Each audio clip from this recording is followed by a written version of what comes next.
Good evening, everyone. Welcome to the webinar on discussion paper of IBBI, wherein IBBI has restricted the number of assignments an insolvency professional can take. It is a very important discussion today, the number of assignments, wherein the IBBI is restricting the number of assignments of an IP. Today, as panelists, we have Mr.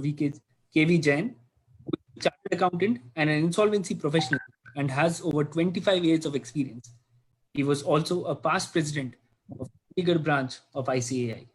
Mr. Snehal Kamdar, he's an experienced chartered accountant and insolvency professional. He's also the managing trustee of IP Foundation. We have Mr. Madhusudan Sharma, who is an insolvency professional with over 35 years of diversified work experience, and Mr. Ashish Makhija, who is a leading practitioner in the field of insolvency, bankruptcy law, and corporate law, and is a renowned author and insolvency professional. Mr. Makhija will start with today's session with a brief presentation, and thereafter, participants, if you have any questions, you can post them in chat box, and the panelist will answer them. I now request Mr. Purushottam Behera to start with today's proceedings. Good afternoon, everybody. I welcome all the panelists, very distinguished panelists, to this very important webinar, which is going to have a lot of impact on this budding profession. I say this is a very budding profession because all of you know it's not even more than 3.5 years old, and a lot of the full efflorescence of this profession is yet to come. In such a situation, in fact, it is very good that we must maintain the profession's efflorescence. Every stakeholder should contribute to it. That is the reason why it is a very important discussion.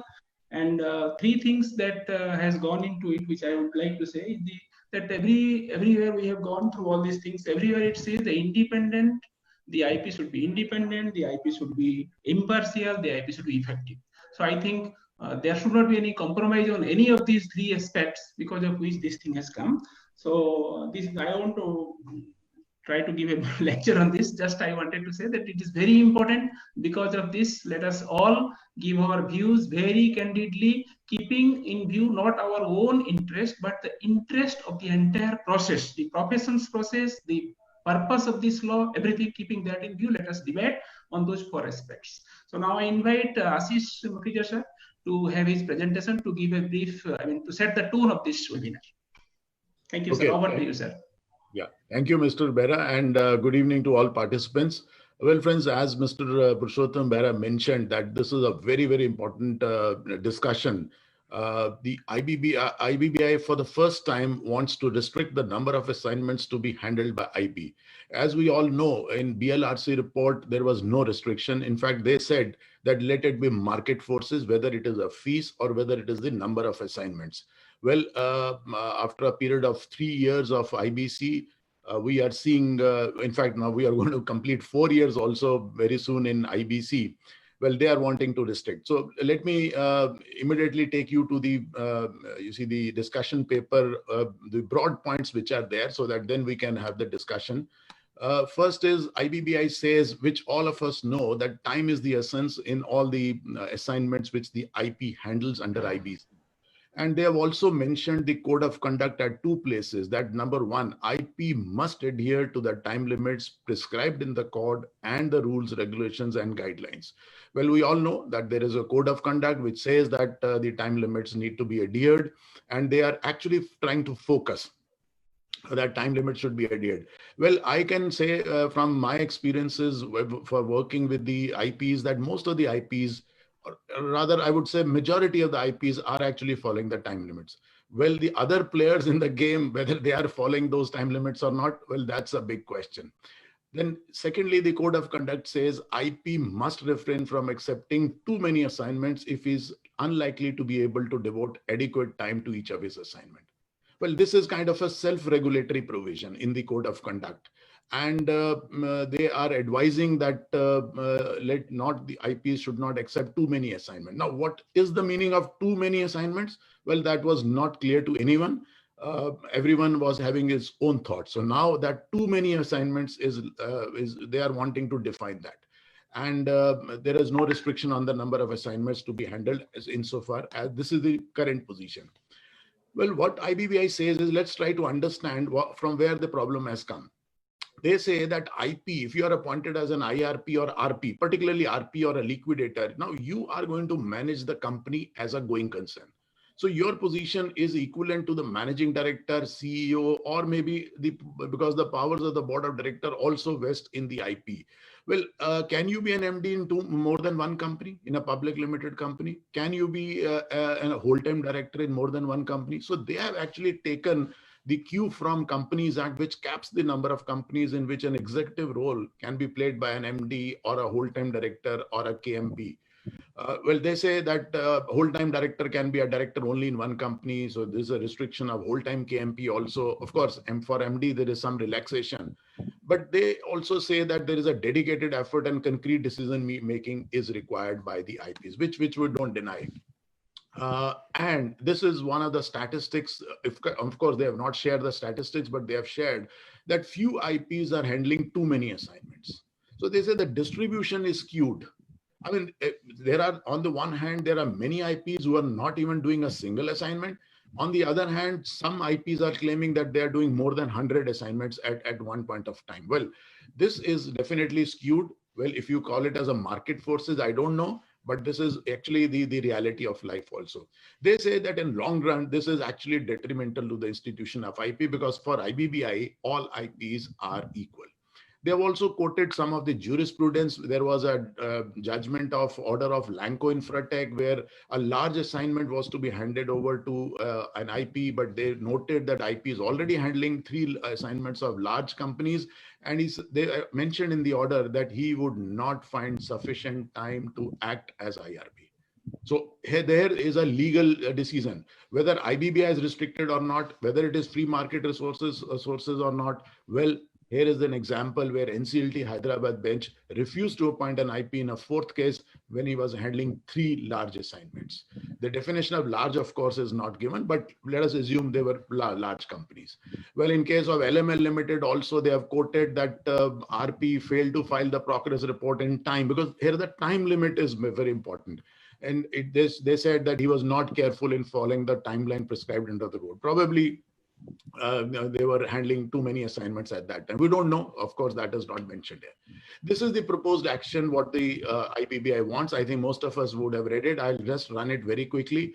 It is based on turnover. They say if it is up to 1,000 crore, the maximum number of assignments permitted are 5. Then from 1,000 crores to 5,000 crores, 4.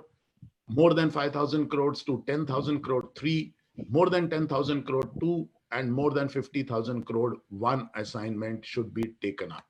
And they say assignment means any assignment as IRP, RP, liquidator, including voluntary liquidation. So all the things are covered.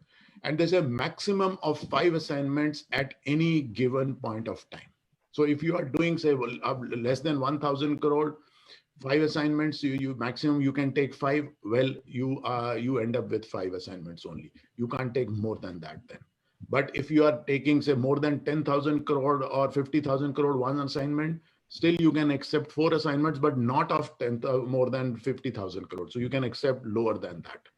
And then restriction will, they say that it will put a check on undesirable instances of delay. Well, this is debatable, of course. And they say quality of output will improve. That, of course, we all know that if we have the infrastructure, then definitely we can service the clients also. Major inputs of violation will be through complaints. The word which is written is compliant. In fact, it should be read as complaints. Well, now people were asking how you are going to monitor that, how many assignments one IP is doing it. So they say, let it be market forces. Let people complain to us, and then we will look into that assignment. Well, is that a good criteria? Or there should be, you see, a system where everyone knows how many assignments one is doing. Why can't we have a software developed on this? Maybe a portal where the information is available and the check is there. NCLTs can also access that. IBBI can also access that. Maybe outsiders, COC members can also access that if it is an open and transparent thing. Well, of course, so that suggestion we can give. That is what this seminar is all about. Now, these are the 4 questions they are asking here, public comments. Should there be any restriction on number of cases which an IP can handle at any given point of time? So the first question is, whether there should be restriction or not. So this is a very, very specific question. 2, is proposed action as suggested adequate or any changes required? That is the number of assignments which is there. What should be the criteria for putting a threshold? Now they are talking about a threshold in terms of turnover. Well, it could be in terms of assets, it could be in terms of paid up capital, as some people are suggesting. We don't know. We are going to discuss everything on this because we have got panelists with us. And what should be the minimum or maximum threshold under the criteria? So that is also the 4th question which is there. So, well, friends, this was all about the discussion paper. I wanted to give you only a broad view of this. I hand over the proceedings back to Mr. Purushottam Bora for taking us forward in this webinar. Thank you. Thank you, sir. Thank you for this very beautiful background of the purpose of this meeting. In fact, this is what is stated in this IBBI draft discussion paper. So now I invite all our distinguished panelists to one by one give their opinion on those 4 points, and I would request them to be brief and give the reasons for their opinion also. That would be nice. So the first point in this is, should there be a restriction on the number of cases which an IP can handle at any given point of time? So I'll first invite Mr. Madhusudan Sharma to give his opinion. Yes, sir. Sharma, sir. Madhusudan Sharma, sir. Is he there, Madhusudan Sharma? Mr. Madhusudan Sharma? Mic is muted actually. Yeah, Madhu. yeah, he's okay. Okay. Yes, sir. Thank you, Purushottam ji and Ashish ji and all participants. In fact, I would like to discuss slightly differently than the 4 questions raised, because let us see the genesis of the problem, where from it comes. These 4 questions will not solve the problem which we are facing today. So if you permit me, I'll discuss a few minutes on that. Okay, sir. Briefly, kindly. See, the basic issue is not only the number of assignments, it is also fee. From the very beginning, IBBI even has brought 2 discussion papers regarding fee, but there is yet to be a decision taken. And in view of the recent amendment about this insolvency professional entities being allowed to provide their services to any insolvency professional, has opened up a 3rd dimension. So we have to see this problem with respect to all the 3 factors: IPE services to the IP, fees of the IP, and then the number of assignments. Ashish has rightly pointed out that one IP has crossed more than 100 assignments, and it is not 100, it is more than 150 assignments, and it is good. Another important factor is that most of the empanelment banks who are empaneling IPs will ask whether you are a member partner of IPE or you have support of any IPE. So IP is a very dominant position to get an assignment for an individual IP, and that's what we have seen in the market. And personally, I feel the concept of IP is ultra vires. The code, there's no mention of that in BLRC code and the rules. It is a creation of regulations.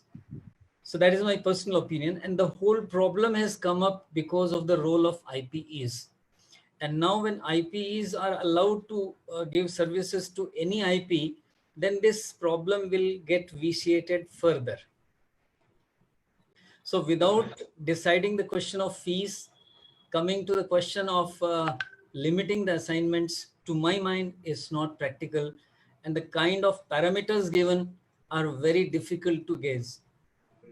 Sir, you're very correct, sir. But the issue is now IBBI has given us this window only. It is not speaking about the IPs or the fees. That window is not open to us.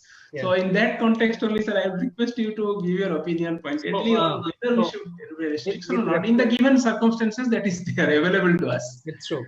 Okay, so my opinion in that case is, when we are trying to restrict the number of assignments to IP, we should simultaneously look into the restriction into number of partners or members one IP can have, and what is the total number of assignments all the members of IP together can have. Then only it will solve the problem. Otherwise, it is going to vitiate it further. So still the- I have not got the actual exact answer. Yeah. Because it says whether it should be a restriction or it should not be a restriction. That is the basic point, sir.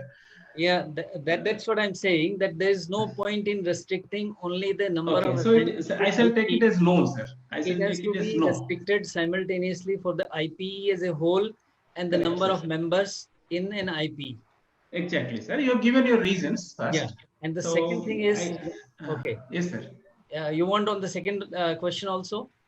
Sir, we'll go one by Okay. one. All the Okay. 4 questions. That will be Thank better, you. sir. Thank you. So you've given your reasons also. So Okay. now I would invite Kamdar sir to give his opinion on this first point. A, that is, should there be a restriction on the number of cases which an IP can handle given any point of time?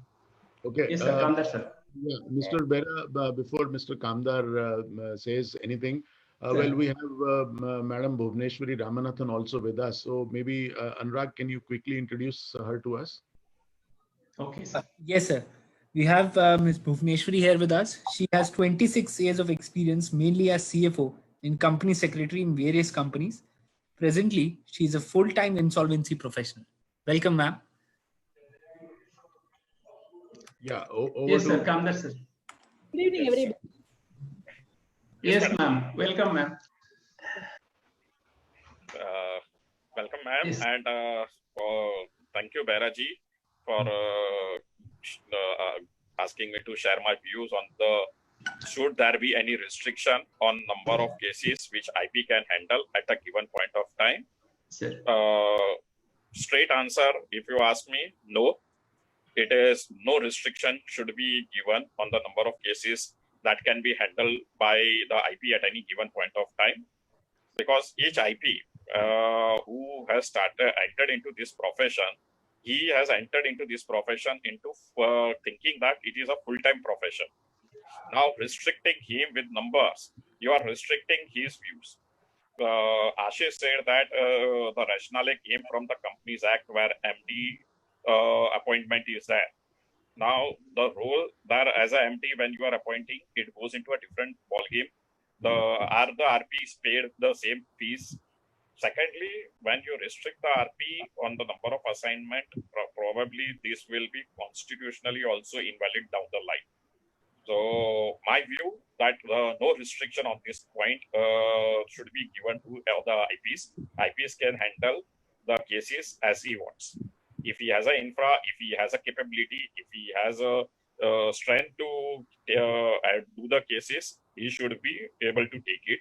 In case he is taking more cases and is not able to give the output, then there is a regulator, there is to look into it. There is adjudicating to look into it, COC to look into it. So on that process, in my view, I'm very clear that restriction should not be there. Okay, sir. Thank you, sir. Basically, you said that it should be case-to-case basis instead of a one size fit for all, that kind of a thing. Thank you, sir, for that opinion. So now I would invite our Dipti Mehta madam to give her opinion on the first point, that is, should there be a restriction on number of cases which an IP can handle at any given point of time? Yes, madam. Dipti madam.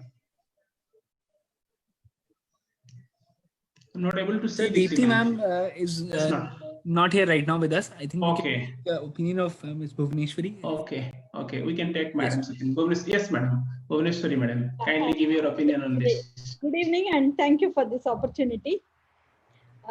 See, my personal view is that, though we are called managing director and things like that, of course, as some panelists talked about, the fee and all is given to the market forces, number one. Number two, for the past 3 years, I have been handling assignments. I have not handled even one running company. All are closed down entities. Yes, so many times, it is following the process, understanding the finance, and then, going through the compliance, going through the legal process. Of course, each one is challenging. That's a different thing. But our time is not getting, if it's a running company, maybe to some extent IBBI is right, because we have to spend a lot of time in the day-to-day operations of the company. Most of the companies which are coming to NCLT, which are getting admitted, they're all closed down 5 years, 6 years back. And today the creditors are somehow trying to recover whatever is available in the form of assets. fixed or current assets.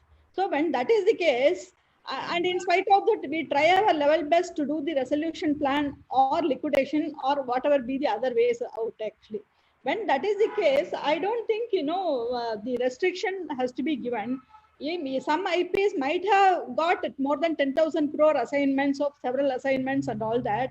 In fact, in India, more than 90% of the companies are MSMEs with 5 crore, 2 crore, 3 crore, 1 crore. Less than 5,000 crore is a very big, range they are talking about. Whereas, I have handled a company with 5 crore. I have handled with zero. Most of the companies are with zero turnover, but there are some assets. So when that is the case, the restriction doesn't seem to be all right. That, in fact, my view is always same with, from the beginning and as an IP. See, there are so many professionals in India. Only an insolvency professional has got so many restrictions in all respects.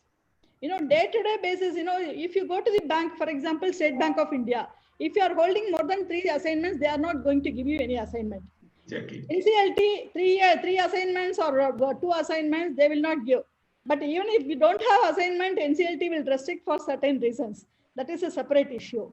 But when there are so many restrictions already available in the market, why the regulator also should bring restrictions, and also, my experience is that for me, 1 or 2 assignments I have handled free of cost because the bank said, madam, I am giving you certain assignments, so you have to do this. Just like that, 3.5 years, some assignments with zero fee. From the IRP, RP liquidation, I have handled without any fee, but it's counted as 1 assignment. So though it is 5, for me, it's out of 5, it is 1. So it's not only the fee, but not only the number of assignments, fee also counts to the professionals when we work full time on these assignments. Plus under the MSMEs, how much, in fact, the creditors are looking at who is going to quote the least.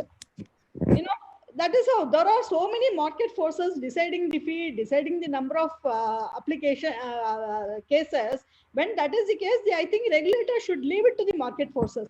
At the same time, these are all 10,000, 15,000 turnover cases. If somebody is handling, maybe specifically something is to be brought for those things, but not for all. That to having 1,000 number, I think it's the criteria which is not realistic.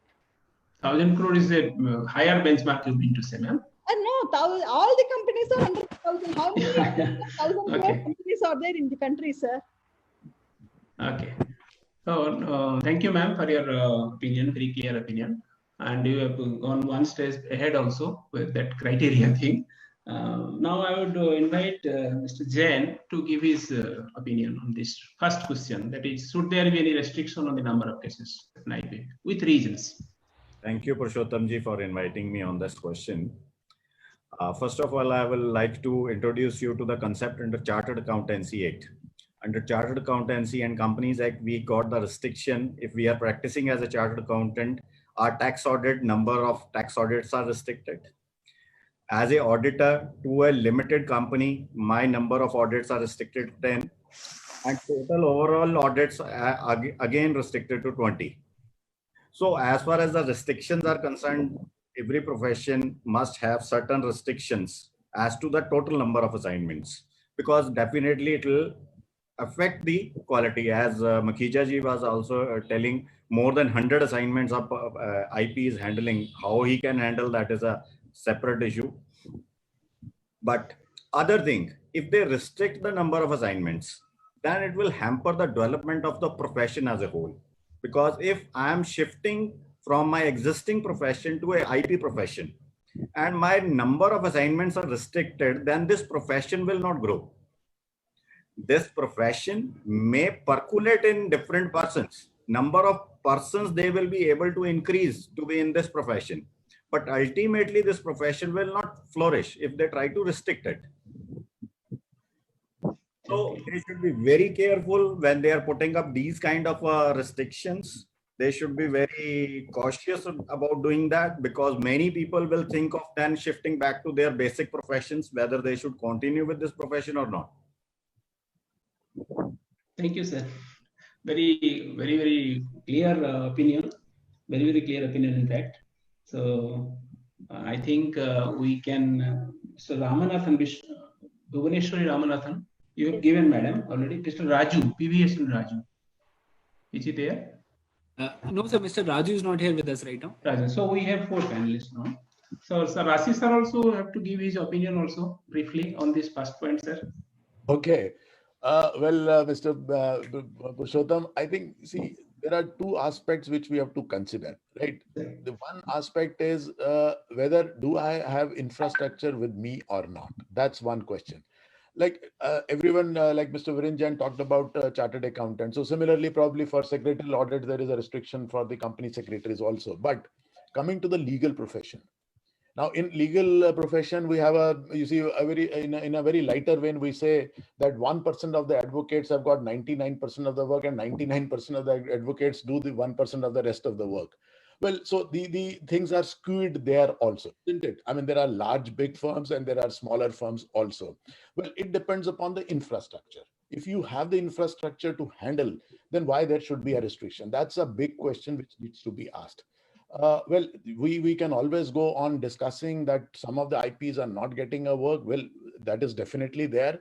There could be some criteria to give them work at the first stage through NCLT, like some panel is being made and they are given in, first out. So those kind of things will really help them in bringing to the mainstream. But restricting whether it can pass the constitutional muster, well, that is another question which needs to be asked, because if you are restricting, as Mr. Madhusudan also rightly mentioned, they are trying to bring restriction through guidelines or regulations. The restrictions are not embodied in the Act. If you go to Companies Act, they are actually embodied in the Companies Act itself. If you talk about audit assignments also, they are also mentioned there in the Act itself. But here, IBC does not restrict as insofar as IPs. And I became an IP at that time when there was no restriction. As Sunil also mentioned, that I'm a full-time IP. I left my practice as a chartered accountant or an advocate or maybe company secretary or cost accountant. Well, where do I stand if you restrict me to 4 assignments? And Bhuvaneshwari ma'am also mentioned that, you see, the turnover criteria or whatever criteria, of course, we'll come to the criteria, but they're all non-working companies. So if they're non-working companies, can you equate me with the executive functions? So that's my limited take on this. I would say in nutshell that restrictions should not be there. Thank you, sir.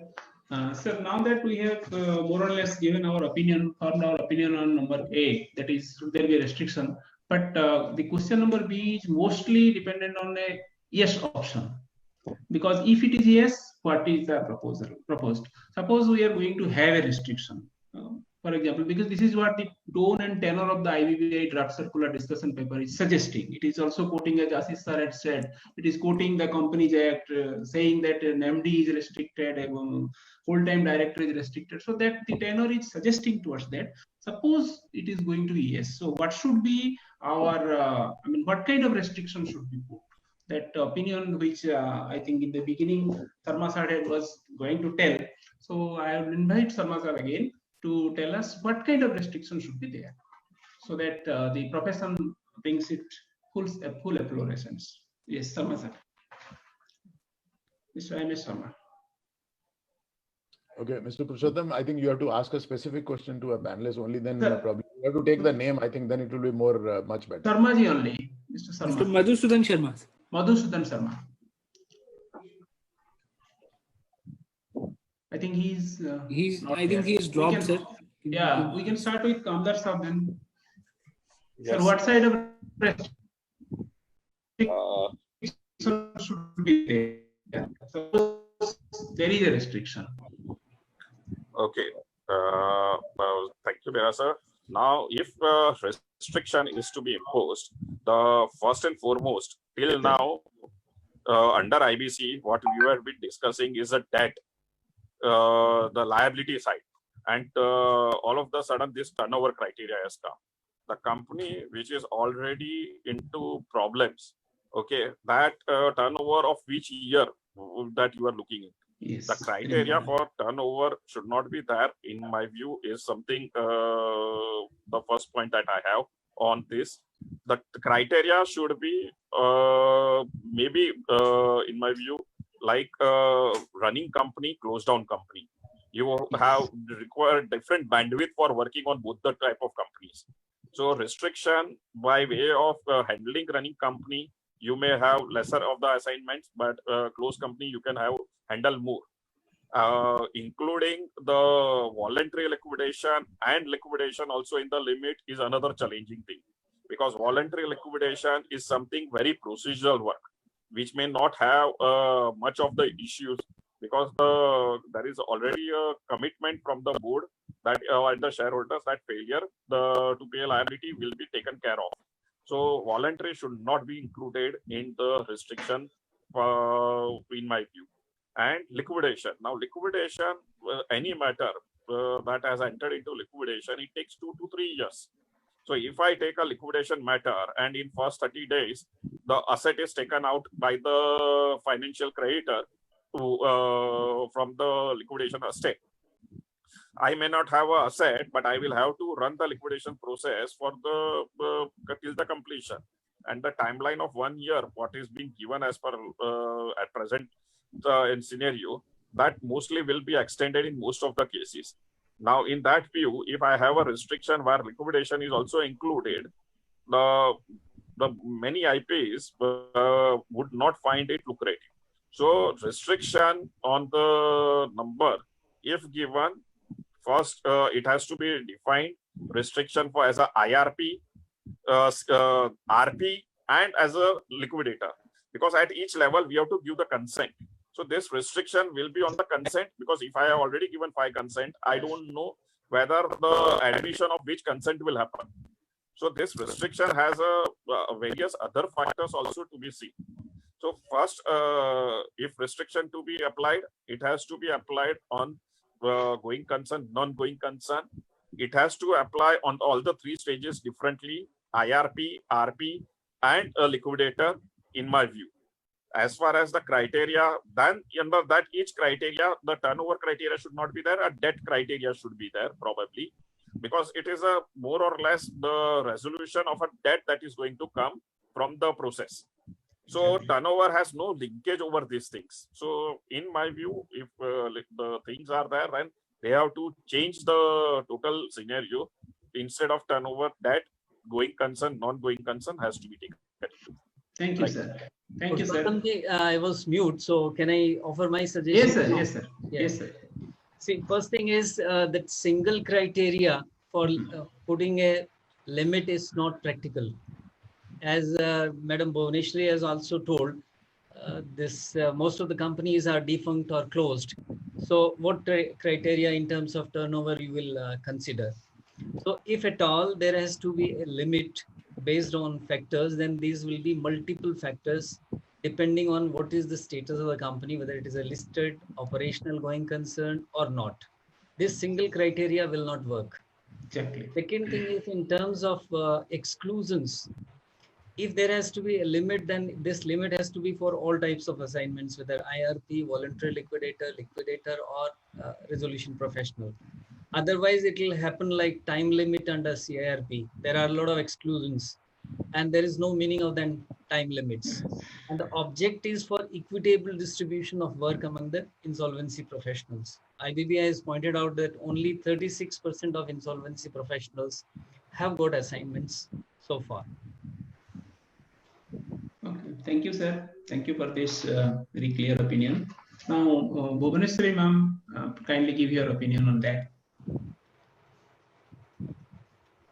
Yes, ma'am.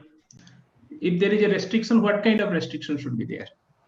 Yeah, I feel, see, with respect to the running companies, this, the MD and the salary or the timeline, it's with respect to the running companies. A lot of time is spent on running. And hence, how do you call it as a running company, not based on the turnover? Because many times, for 4 years, 5 years, there's no turnover at all. Maybe the number of existing employees as on date. If there are 1,000 employees, naturally it has to be a running company. Even if it's a very big company also, it may be a skeleton service with 1,000 employees. In fact, I have not seen even one employee in any of my assignments, because all are closed companies. And the promoter is the only guy who wants to come in front of me or who doesn't want to come. He was absconding. So when that is the case, neither the turnover is not applicable, even employee is not applicable. So I feel if at all the restriction is there, it should be where there are employees, and based on the employees have a restriction, like 1,000 employees. Up to 1,000 employees or up to 500 employees don't have any restriction. Beyond that, if it is there, please have a restriction. Because when we run the companies, there also we have the option to appoint professionals. We can use the existing resources. As an MD of the company, I'm not going to sit and need not do full-time job, because we are all experienced professionals. We know how to run the business also. I think number of employees may be a Should be the criteria. Okay, ma'am. Thank you. Now, Jain sir, please kindly give your opinion. Yeah, thank you. As far as these criteria are concerned, I agree with Bhuvaneshwari ji. 90% of the companies coming under IBC are non-working companies, and even non-employee companies also. So I think so MSME sector should be excluded altogether from this limitations. They should be, yeah. So limit should be only on the bigger assignments. Number of bigger assignments only. If bigger assignments are getting more than 2 or 3 per IP, then he should be restricted from taking other assignments. So, sir, basically what you are saying, beyond this 1,000 crores limit, we should have also another for MSME separately. Yeah, this limit again, actually, we will be discussing later on. This limit of turnover is a very different kind of a limit they have proposed. They have seen only the bigger companies. Yes. 12 notorious cases which were filed. Exactly. Exactly. Actually, what we have to see, 90% of the cases, the turnovers are missing. Yes, the real test will be the claims. Hmm. Actual amount of claim coming in a case should be the real test, Okay, sir. rather than the turnover. So, Thank you. Yes, sir. You want to say something, sir? yeah, please. You can carry on next question. I'll explain. Okay, sir. Sir, Ashish, sir, you also have to give your opinion on this. What kind of restriction should be there, ideally? Your opinion on I have heard the expert panelists there. I like Snehal and Mr. Jain is saying that claim should be a criteria. But well, you see, I was loudly thinking in my mind that whether claim can be a criteria, because claim is something which you invite. You Yes. don't know when you take up the assignment. So how Exactly. you are going to do that? So if you are going by the books of account, well, the books of account are not available for last 3, 4, 5 years. Now coming to the exact criteria which IBBI suggested, turnover is not a good criteria. That's also my opinion, because number one, which are the books available? Supposing there is a audited balance sheet of last, say, 5 years back. Well, will you take that as a criteria? So the current books are not available. The turnovers, obviously, and these companies are those which come under IBC, which do not have any turnover. So turnover is definitely not a good criteria. Maybe we can have a matrix like the asset base, because asset base is something which does not get eroded, in the sense that even if it is in the balance sheet, say 3 years back, definitely that kind of an asset base will always be there, will continue. So maybe an asset based criteria could be there, because see, if I'm asking for the claim, so claim has to be matched with the asset, isn't it? The liabilities have to be matched with the asset. So asset base could be a good criteria to look at, because I believe the claims will also be equivalent to that extent only. So that could be one of the criteria which could be mentioned. But yes, I agree with the suggestions. MSMEs could be excluded. And the restrictions. This is a good thing, because we want quality in particularly larger number of cases. So I think a restriction can be, say, more than 5,000 crore of companies. If you are doing 1 assignment or 2 assignment, well, you do only that and don't do any other thing. But if a person is doing, say, smaller assignments of, say, 5 crore, 10 crore, 50 crores, I don't think that there should be any criteria. So I think this is to be variable. Thank you, sir. Sir, building upon that, I would also just for everyone say this: once you fix a criteria, it will be also applicable for personal guarantor, MSME, and for the chapter 3, part 3, which is yet to be notified completely. So that thing also be kept in mind when these restrictions are being taken. This is what I wanted all to debate on that also. The next question, next point is point number C. If we are saying no to the question number 1, then what should be the criteria for putting threshold? That is asset turnover or number of claims. I think more or less we have discussed this also to quite an extent. So what should be the minimum and maximum threshold under the criteria for such restrictions? Now, I think that would be the last questions from everyone's side. So I will first request Madhusudan Sharma, sir, to please give his thoughts with This is regarding question number 4. D. Yeah, C more or less covered, sir. Okay. Because everyone has given an opinion, or should we go to C? So if we go to C, let us say asset, if asset, what should be the assets? Turnover, what should be the turnover? Number of claims, and I think more or less Ashish sir has touched on these things. I think other panelists can also. As Ashish ji mentioned that this can't be a single criteria, it has to be a matrix. Exactly. But again, the problem in this kind of companies is to have a parameter which can very well define. I'll just give you an example of a few companies where I've seen my friends being IP. The claims are more than 1,000 crore, but the assets are less than 1 crore. The companies are defunct. So how would you make a matrix which will be representative of the size or the situation of that, or how much time that IP is required to devote in these cases? So it is all related to the first question. If we say there is no limit, then all these questions are infructuous. Exactly. And if we say there is a limit, then it is very difficult to put a limit in terms of all these criteria. So that has to be either a simple limit, like one can have 5 assignments of whatever size it may be, or 10 of that size. Because again, the single criteria given and the quantum of that criteria, like 1,000 crore turnover, there will be very less number of cases which will come to IBC. So that has to be moderated based on a matrix of number of parameters, and it will be a very difficult exercise to finish. Okay, sir. Thank you, sir. Sir Kamdar, sir, kindly give your opinion on these two things: assets, turnovers, number of claims, and what should be the maximum threshold. Look, first of all, asset, turnover, and number of claims. Now, claims and all things will come second part. So, what I was saying was debt size, that is a borrowings. Claims will be only identified when it comes, and this what we are talking is restricting the IP. So, if I am giving my form 2 to anyone, I should whether I should restrict form 2 giving or not is my first point that requires to be understood. Now, when I put these 3 points, the asset and borrowings together to create a matrix is something desirable. Turnover, I still say that is not a practical solution. And what should be the minimum and maximum threshold under the criteria? I still go with the same view, like if you don't exclude certain things like voluntary and all, then the people doing the voluntary work, there will be a scarcity in the market. The liquidation, if many will not be interested to do. So that minimum threshold should be based on the matrix of the borrowings and the asset. So asset size, if it is more than 100 crores and a running company, if you can add to that a running company and a closed company criteria, then that would create a matrix which may give this number restriction anything by 5, but minimum 5 if you don't give to a IP, and if he is building an infrastructure, his break-even will never be there in these transactions.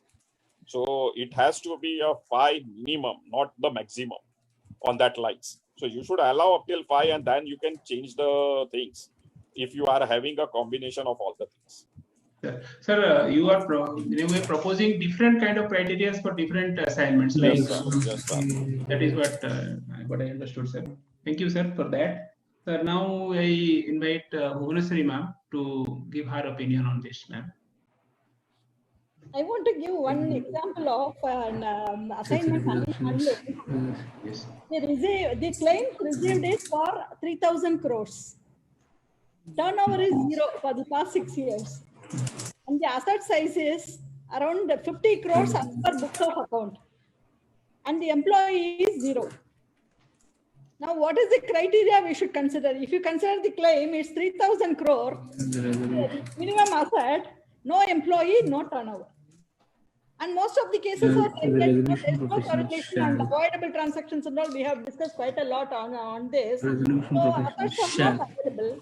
So I still go by your criteria for a running company as the employees, number one. Employee is the running company. Yes. Employees, to assess that it's a running company and IP is going to spend a lot of time in managing the day-to-day affairs of the company, and hence the number can be, if they want to restrict But specifically. ma'am, that will be relevant only if it is a going concern. If it is not a going, yeah. Only for going concern, they should restrict the number, not for all the companies. That too, in the case of voluntary liquidation or liquidation of the many of the assignments, you know, there's nothing at all to liquidate also. It is dissolving the company, removing it from MCA site.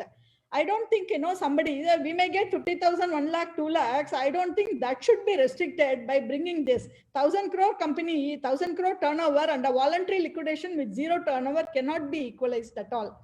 Also, if they want to restrict, I would say the MSME should be kept aside. Anything beyond MSME, they should bring the restriction. I think that is the general consensus. MSME and personal guarantors and the chapter, I mean, part 3, whenever it is notified, this should be taken out of these kind of things. This is the general consensus among all the panelists, I suppose. And I think for liquidation, madam, should it be number of employees or it should be the number of assets? See, Assets or something like that. Can be number, value of the assets can be a criteria. Yeah, exactly. For Value liquidations. For liquidation cases, no? Yes. Okay. Thank you, ma'am. So now I invite Jain Saab to give his opinion on this criteria. And We are forgetting two type of more cases which are getting into. I have handled 2 cases. That is the class creditor cases. class creditor cases. Yes. FD holders and home buyers. Yes, sir. One good assignment of a home buyer or a FD holders takes your whole time. Yes. Your 180 days are totally gone into handling only one assignment if it is a class creditor case. Correct. Very correct. So if there is a class creditor case, that should be restricted definitely, because it is beyond comprehension how to handle those money. In one of the assignments, my known friend, he is handling, we are having more than 2,000 class creditors. And every time, every hour, we are getting sometime phone call, email, WhatsApp groups. So it is very difficult to handle that kind of a cases. I have handled 2 cases of class creditors. That is very difficult to handle. So at least class creditor cases should be classified differently. Liquidation cases doesn't take much of the time. Yes. They should be separated from the list, or there should be different criteria. Say liquidation cases 3 or 4, CIRP cases, RP cases, another 3 or 4. If it is a class creditor case, then not more than 1 or 2.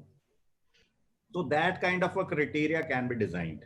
Sir. The other thing is, rather than restricting the overall criteria for everyone, IBBI have all the control about the RPs who are handling the assignments properly or not handling properly. So they can always withdraw their good standing certificate to take further assignments. So why to come out with a criteria? When they are feeling they are having lot many complaints against a RP that he is not filing the reports, he is not giving the information, he is not conducting the COC. In those cases, they should withdraw the good standing certificate itself and restrict his assignments. Sir, coming, yes, sir. Yeah. Yes, sorry, sir. Sorry, sir. Tradition. Yes, sir. You can carry on, sir. So criteria for liquidation should be separate. For MSME, it should be excluded. For running companies of a higher turnover or a higher claims should be separate, and class creditors should be separate. Sir, coming to that running company, how do we define which is a going concern, which is a running company? Yeah, no, that another very good question.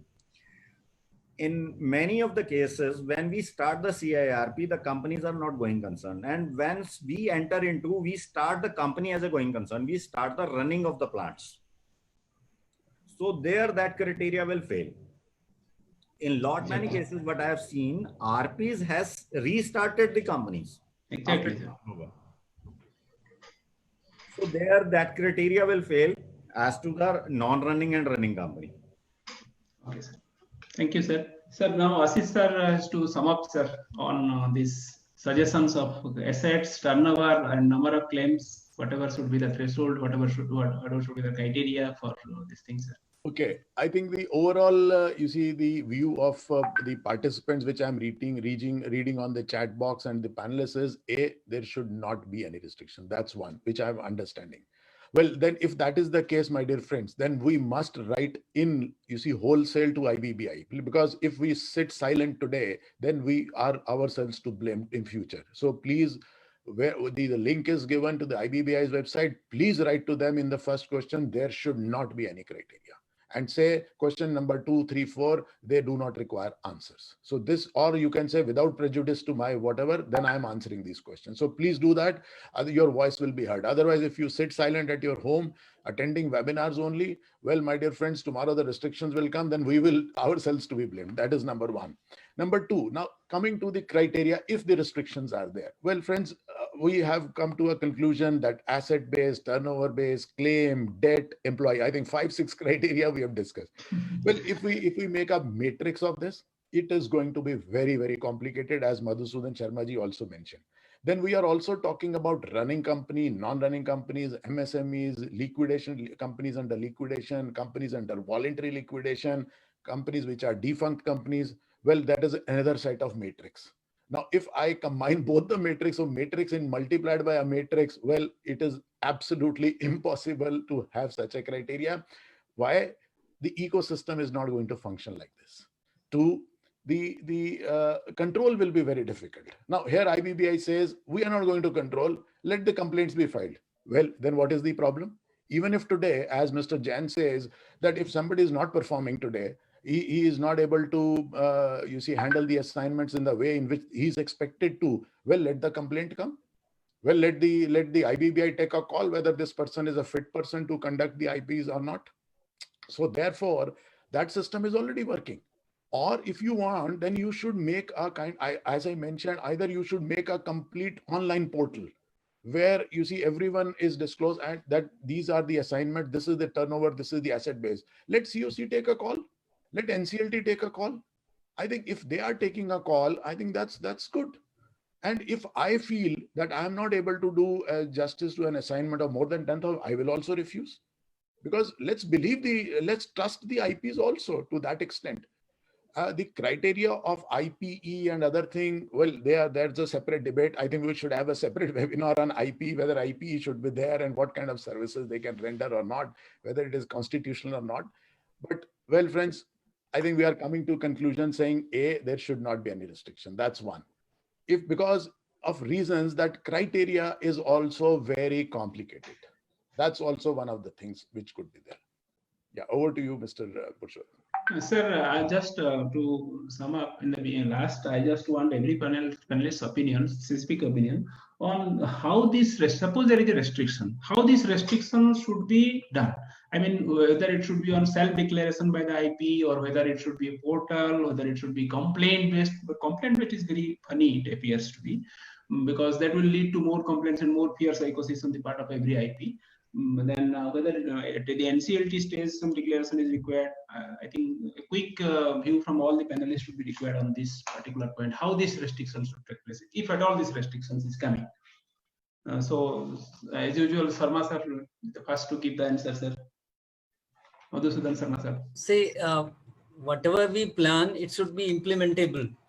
So if we can't have a matrix which can't be worked out, and when IBBI say in the very beginning that we are not going to monitor it, then what is the purpose of having this kind of thing? Exactly, sir. That's why I'm saying, sir. What should be the mechanism? It should not be complaint based, I suppose, sir. No, it should not be complaint based. That won't work. Which one will be better? So as it should be self-declaration basis, or it should be a portal monitored by IBBI. What would be your opinion, sir, on that? I think the better way is to have a portal.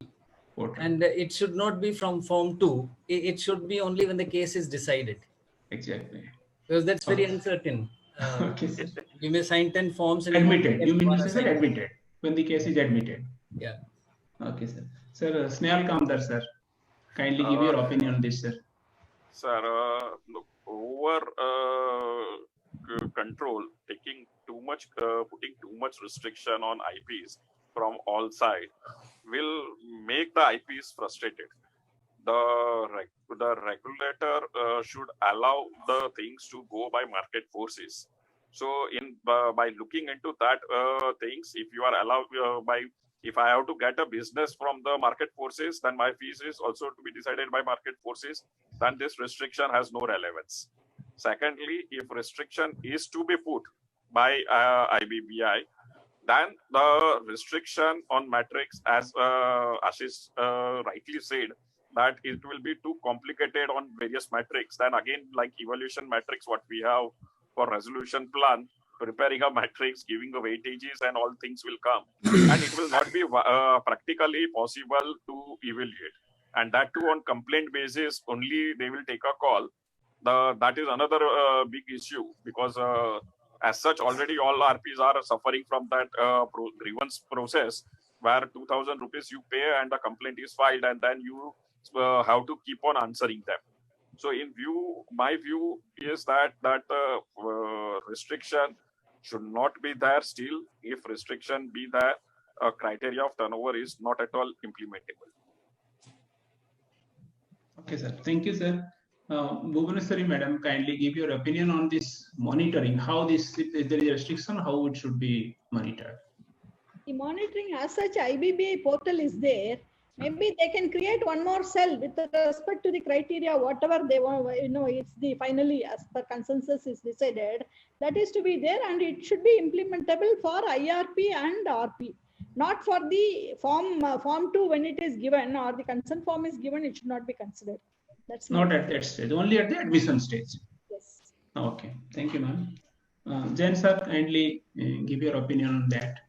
So the most difficult question you kept for the last one. Huh? how this mechanism will work. This is like belling a cat, actually.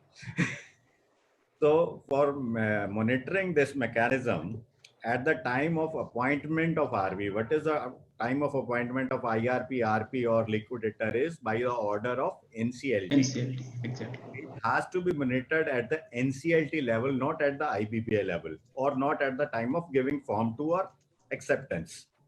Correct. So NCLT must have a portal-based mechanism available to them if this is implemented, so that they are able to know whether the RP is going beyond his limit or not, whether he can be appointed or not. Because I might have given the form 2 years back, which is still pending before NCLT. Exactly. So if I am appointed today, if they have the portal with them and my name is popping up for more than 5 assignments, definitely I am not eligible for that. So we mean to say the portal will be maintained by IBBI, but NCLT will get a link to it. Yeah. Only then it can work. Okay, sir. Yeah. Otherwise, other mechanism could be IBBI maintains the portal. Form 2 is generated through that portal. So beyond 5, they don't allow the generation of form. Okay, thank you, sir. Sir, Ashish sir, kindly sum up your opinion on this, sir. You have already given your opinion, sir. You have set the tone, but still. Yeah, I think this we are coming to a conclusion saying that it is very difficult to monitor. Even you see, even if the NCLT, of course, NCLT has to be doing this kind of a thing. But again, it is very difficult for NCLT. Like I know certain cases where an IP is appointed, then the matter is settled in NCLT after 1 week. Well, the portal will continue to show his name. For a longer time. So who is going to maintain that portal in that manner so that his name is deleted? And then as Bhubaneswari ma'am is saying that liquidation cases should not be included there because they are longer cases, like they take more than 1 year and sometimes 2 years, and even more than 2 years also they may drag on. So are we saying that this person is not fit to handle other assignments? Because liquidation does not take that much of thing, which CIRP is a very stressful thing.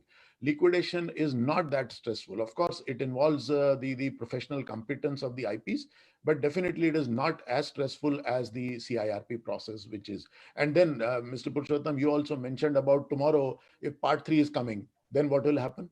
Supposing, and the criteria there is very, less, 1,000 rupees default.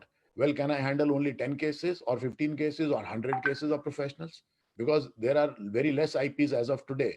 IBBI in one of the platforms mentioned that they require 25,000 to 30,000 IPs when the part 3 is notified. Well, here we are talking about restriction, there we are talking about the number of the IPs. So seems to be some dichotomy is somewhere.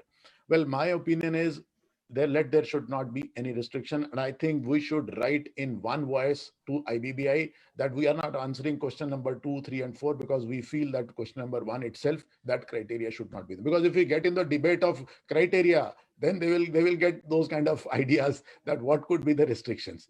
So I think my suggestions to IPs is, if that is the overall view, because we are looking at the chat boxes also, well, definitely we should say we are Objections. not any Yes, restriction. sir, we can take a few chat box opinions also. I think one of the Yeah. opinion is from Mr. Partha Sen. He says MD is appointed for 5 years and subject to renewal.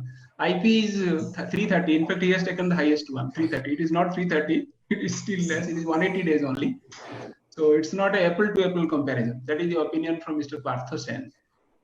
Well, I think I can say only this thing because I've been dealing with a lot of, MD cases and all. Well, MD is an employment, please understand. And employment cannot be compared with a professional assignment. Like, I'm a lawyer. Today, are you restricting assignments on me? I can handle as many cases because if my infrastructure, my office permits it to you, well, I'm not restricted. Where is the question of restricting? So another opinion is that IBBI should also need to decide fees considering the size and office maintenance. So some criteria also they are suggesting. Mr. B.K. Tripathi. I think Mr. Madhusudan Sharma actually Yes, raised sir. that issue. I would like his comment also once again, that people are asking that if you are restricting the number of assignments, then please also give us a minimum fee criteria also. I have a lot of cases with me where RPs are coming to me, is that fees has been decided, COC is not paying. Well, what to do? NCLT says we can't decide. And if they decide only 1 lakh rupees per month or maximum 2 lakh rupees per month. Look at all the judgment which is there. So Mr. Sharma, I think, will be able to throw more light on fee part. Yes, Sharma sir. Okay, maybe he's muted or he's not there, so we can move on. Okay, as I pointed out in the beginning, this has relevance only when we are able to fix the fee part. IBBI has brought 2 discussion papers and they are not yet able to decide because again the same issues come. What basis you will fix the fee, turnover, assets, claims, and it is going to be a difficult thing. And as BLRC says and IBBI has been telling about that fee should be market driven. So market-driven things should not go to the extremes. Like we have cases where people have taken assignment for 1 rupee, 10,000 rupees, 50,000 rupees, and that all has distorted the market and the image about IPs. You can hear bankers talking about a very derogatory manner that IPs are available for throwaway price. So we have created that kind of situation ourselves, in a hurry or in an anxiety to take assignment.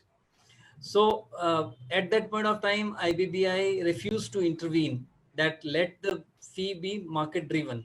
But there was another important recommendation of BLRC saying that it should be transparent. It should be made public to all the people so that they know a person who is charging fees and what is the quality of his work done. So that has been done recently through the IPA portal where the fee and expenses are declared. But it has not been done for the earlier period. So I think it's a very tricky issue and it will be difficult to have a benchmark. In one of the cases, NCLT has approved the fee charged based on the fee prescribed by the Institute of Cost Accountants. They said that the fee decided by a statutory institution cannot be unreasonable. So we take it as final, and that was around 15,000 rupees or 20,000 rupees a day. And finally, this case went up to Supreme Court, and Supreme Court also approved. It didn't intervene into that amount of fixation. The only change it said was instead of CD, it should be paid by the applicant because COC was not constituted by that time. So the fees is going to be a dicey issue, and it will be very difficult to fix the criteria like the criteria for number of assignments. There could be a minimum like 1.5 lakh or 2 lakh should be the minimum amount per month. And then it depends on the market forces. Thank you, sir. Sir, any other opinion by any of the panelists on this issue? I think already we have reached the time, 10 minutes crossed. As our If you allow, sir, if we can just take one round. As far as Sajjan, sir. concerned, our institute, CA Institute, has issued a complete memo of fees. What kind of a fees for the different kind of assignments we can charge on hourly basis or daily basis. So that kind of a minimum fee recommendation can come from IBBI or IPA. But that should not be the criteria that it should be accepted on that fees. So that should be the minimum threshold limit.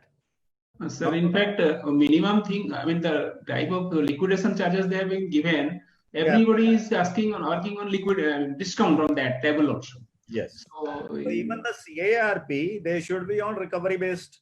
Exactly. Or resolution based, something should be. There should be success fee. Actually, the success fee matrix, normally the big four were charging from the COC, the success fee. They are even charging even now. The success fee in case of resolution is paid to the marketer.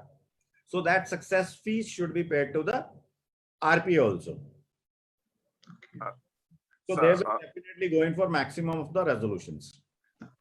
Snehal, sir, Yes. if you have anything, sir.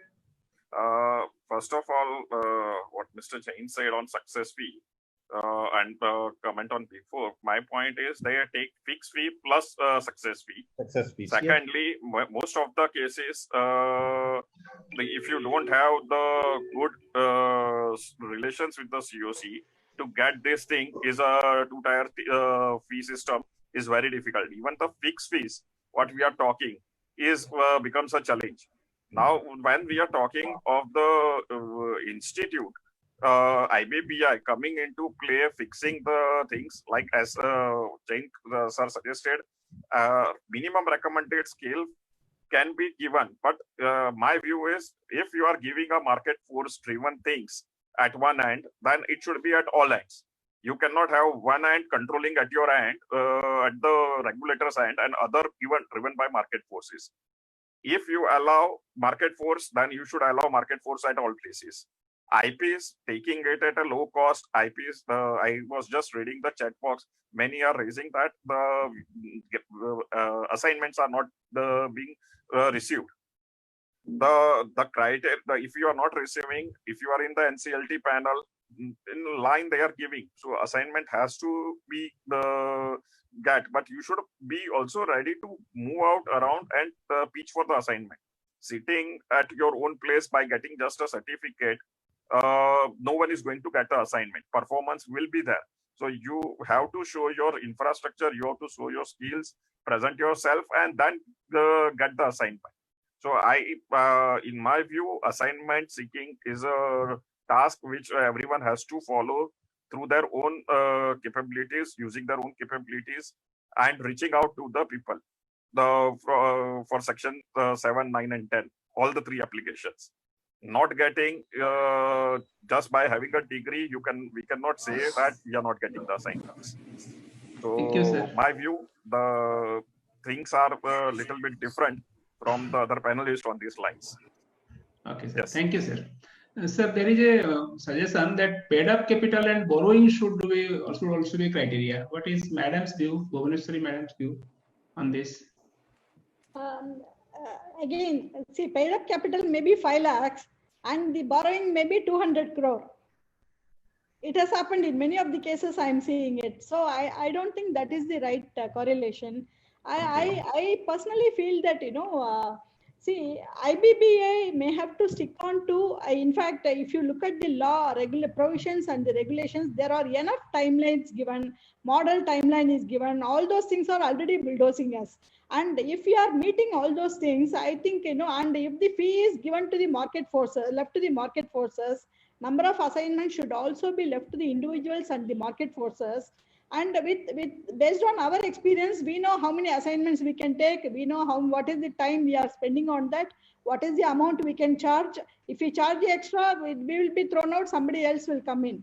And our performance matters. My experience is that if you are performing, you are going to get assignment. If you are not performing, you are not going to get. In one assignment, people will see, COC will see. In fact, what I have been getting it is that my COC sees me, and further assignments are through my previous COC members. So if somebody is performing, they will perform, they will get, and they will decide their fees accordingly. I think IBB may have to leave it to the market forces and to the IPs, and monitoring the assignments, ensuring that it is resolved or it is liquidated, resolved. I think that should be the criteria from the regulator's side. That's my view, sir. Thank you, ma'am. So just a line here. Yes. As Madam said, that based on performance, but if 72% of the IPs have not got their first assignment, how they will show their performance? Sir, I completely agree with you. See how we all got our first assignment, isn't it? We also waited for some time. We have gone through the same process. For any professional, for that matter, getting the first assignment is a challenge. Once they get the assignment and they prove themselves, further assignments will just follow. I think that's the market reality, and we should go through. In IP is no way different from other professionals. Most of the work IP, okay, we do several several works. Whereas other professionals, a company secretary will do company secretary related. Whereas on IP, I am doing chartered accountant jobs, company secretary job, IP job, various jobs, and also in a smaller companies. If the size is small, COC feels that they are not going to recover anything great, they don't allow you to appoint any professionals. No lawyer is to be appointed, no other professional is to be appointed. We have to appear ourselves in NCLT, we have to do everything. So accordingly, the fee is also fixed. Okay, ma'am. Purushottam ji, one of the participants, Manjula ji, has raised her hand. I think she has some questions. Just unmute her so that she can put her question. Sure. I'm not able to see them. Yes, Manjula ji. Good evening, everyone. Excellent discussion. Madam Bhuneshwari Namanathan exactly told what is happening. The cases we are handling, I handled 5 cases last year, and most of the companies are non-going concerns. They are not going concerns, and hence you cannot decide this, you cannot impose this restriction. Another important question I would like to pose to IBBI is, what are the measures taken for an IP? If they want to restrict the number of cases for an IP, what is the measure taken to pay the IP if there are no assets? Myself, I have invested in 2 cases. I have spent my money, I have liquidated, and I have taken the dissolution, taken it to the dissolution. But what is the step IBBI is taking for our fees when we are not getting any fees? Can anyone pose this question to IBBI? Yeah. Sir, what is the step? They say restriction on the number of cases, restriction on the fees. I don't know how this word has spread in NCLT. 1 lakh. Even if there is so many claims, and I have handled in such a way that it was really hectic. Now I'm getting scared to take the assignments. Though people are coming to me, I say I don't want to take any. Samantha, will you like to reply? Regarding what? This question. When I have invested 2 lakh, 3 lakh rupees and have that's why there is a very strange problem with our profession. More restrictions and less protection in terms of fee.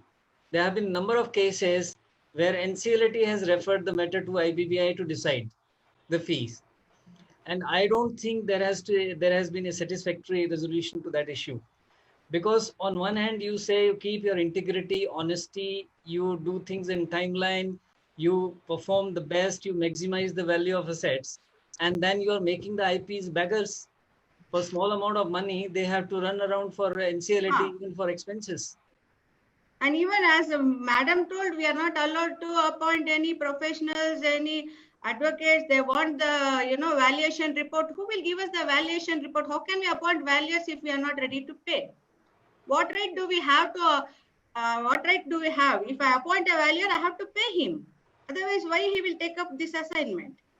Correct. See, this question is never answered, and they want to put restriction on the number of cases handled, and it has to be timeline, it has to be blah, blah, blah, everything, and IPs are scapegoats. Okay. I'll Madam, just add I one thing here. When this IP registration started way back in 2016, there are 3,100 IPs registered. The registration for valuers started a year and a half later, and today the number of valuers registered have already exceeded the registered number of IPs. That is the disillusionment of the people towards this profession because of the problems involved. No, I would like to ask Ashish Makhija, sir, what is your opinion about this, sir? What steps IBBI will take if at all we don't get our fees? Yes, yes. I think, Madam Manjula, you have raised a very important issue. And I think I can take you back to, you see, the winding up provisions when the official liquidators used to handle those cases. Well, in those liquidation matters also, there were no assets. And liquidator was actually appointing valuers and other people to support from where those expenses could be recovered. Well, the high courts actually came out with a formula. Every high court started creating a common pool. Well, somebody wants to come for a merger application, they were asked to pay 1 lakh rupees to that common pool. When I left the assignment of official liquidator, can you believe official liquidator's common pool had 100 crore rupees in it? And out of the interest of 100 crore, they were meeting out the expenses. What they were doing is they were taking the loan from the common pool account to the winding up expenses. And then as and when the assets were sold and they were recouped back. Well, something like this has to come out by IBBI. I agree with you, because who is going to pay the fees? Supposing I know some cases where a person has been appointed as a liquidator, but there are no assets. I mean, there are very minuscule assets. Now, if the assets are worth 5 lakh rupees, you want to charge 1 lakh rupees per month for 2 years. How will you recover your fees also?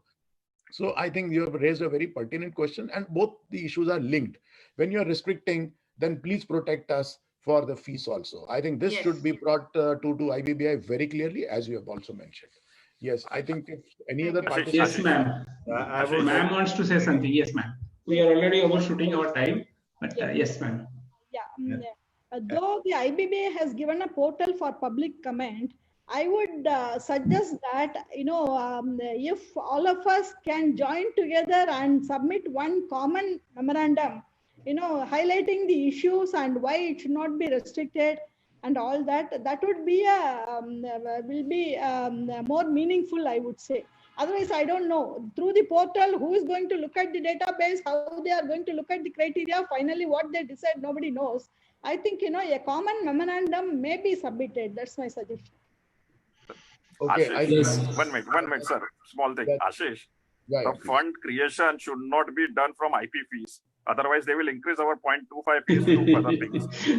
So either don't use this. No one should give this type of suggestion, or if they give, we should give with the disclaimer that 0.25 should not be increased. Otherwise, fund again will be created from our fees only. No, Snail, I did not mean that. Please don't take it in that sense. No, I have just, it was the remark in a lighter way. To be understood that the fund creation, if this suggestion goes there, they may take it in any way. So there we should try to avoid this, in my view. In our whatever money you pay as a 0.25%, that goes to the fund of IBBI, and their salaries are funded out of it. So it is not for funding the IBBI. Yes, sir. Sir, I think we can now quickly take few questions since we have already exceeded our time. One of the participants, Mr. Sanskar, also wants to be unmuted. I'll just unmute him. He's also raised his hand. Yeah, Mr. Saraugi also wanted to be unmuted. So can you quickly unmute two people together so that we can do it faster? I think you have unmuted me. I'm Dr. M. Shankar, an IP at Chennai. See, as rightly pointed out, there is no protection for the fees. If you restrict the number of assignments, as Madam has rightly pointed out, to get the first assignment, everybody was waiting. It is not a cakewalk for first assignment. First assignment is very difficult.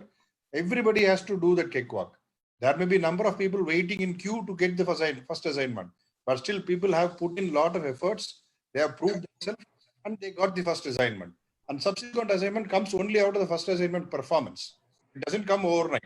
The performance, how you are doing it, how the timeline are met, how you are dealing with these COC members, how you respond, how you speak, how you treat them, everything matters. So there is a cap means the doctor doesn't have how many patients he has to see in a day. A lawyer doesn't have a restriction that this number of cases he will appear a day. There is no restriction even on the tax matters. There is only tax audit matter restriction is there. Without doing the audit, I can give consultation to as many people as I can. There is no restriction by the Institute of Chartered Accountants of India or any other institute that you should have only 600 clients or 500 clients. So the fixing a cap by the regulator is not that appropriate. That's what I wanted to convey. Equally the fees. Thank you very much. I would like to draw the genesis of the entire case is the aberration which IBBI found with the number of cases with many of the very few number of IPs, and they want to control them that they don't go beyond board. So they want to control the entire fraternity. That will create a more chaos than anything else. So it should not be the case. Rather it should be that if any IPs are having a going concern of a size of like this, so it should be restricted to that. Otherwise, everything else should be free. They want the 12 first cases, which were the big cases. They want to control number of cases of that size. That's fine because that will give the value. Otherwise, controlling the entire process or entire IPs, I think that's a very futile exercise. That is going to be create chaos and it will be very difficult for IPs to adhere to any of the regulations. As Mr. Makhija also told that should not be the control point at all. A number of cases, it should be rather aberration. How to control the aberration, that should be restricted. Okay, let's see that the company is having multiple locations, having Ruchi Soya or SR Steel type of cases. That should be one only. Otherwise, others things should be free. That's why my one more point, if I'm allowed to say. Every IP should send his own remarks on each and every point in the discussion paper. Though a group memorandum as suggested by Madam can be given, but however, every IP should take it. Yeah, I also agree to that because you see the reason is the more you see people say that they are not inclined, I think the number really will click the whole thing. Yes, sir. Well, if they receive 3,000 people saying that no, well, I think it takes its toll on IBBI also. Yes, it has got its own weight on that. Yes. Okay, sir. I think I think very lively and enlightening views from all. But let us, work for the three basic things that the IBBI is expecting from us: independence, impartiality, and effectiveness. They are questioning the effectiveness. And impartialities are undoubted. Effectiveness, they should be restricted, but effectiveness cannot be restricted by the number of these things. I think these are our own opinions only. So I think everybody has formed his own opinion. Let us all give our own opinion and joint opinion also to IBBI in the forum that is been provided. I think, sir, if anybody has anything to say, or else we'll call it a day, sir. Yeah, we can wind it up now. Yeah. Thank you, sir. Thank you all the panelists, distinguished panelists, Ashish sir, Snehal sir, Bhuvaneshwari madam, Jain sir, Sharma ji. Thank you all for this very lively and very independent, very frank opinion. Thank you, sir. Thank you all. Thank you. So, thank you, participants. I think we have come to the end of our webinar for today. So thank you everyone for your participation. I would like to thank all our panelists for giving their valuable inputs and for making this webinar so interesting and interactive. Thank you all the panelists. A very special thanks to Mr. Purushottam for moderating the webinar so well. So thank you, sir.